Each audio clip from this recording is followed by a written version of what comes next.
V láske budete mať pocit, že ste v raji, že ste dosiahli svoj cieľ a niekoho dokonca čaká svadba.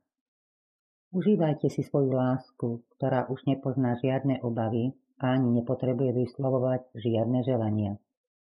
Milé dámy, snažte sa viac počúvať to, čo vám hovorí partner a dajte viac na jeho mienku. Takisto pomôže, ak mu ukážete, ako je veľmi pre vás dôležitý. A vy, vážení páni, neberte sami seba príliš vážne, za to sa snažte dostať trocha viac do popredia a presadiť sa. Takisto nedajte príliš na to, čo hovoria druhí. Buďte viac sebavedomí a rozhodujte sa tak, ako to sami pokladáte za správne. Niektorí z vás môžete očakávať milostnú správu.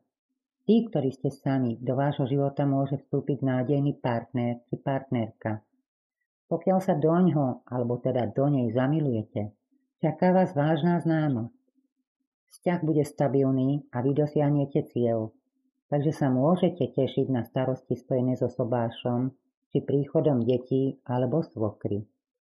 Tí z vás, ktorí nosíte kľúč k svojej láske v sebe, dávajte si nám dobrý pozor a dobre zvážte, komu ho chcete dať.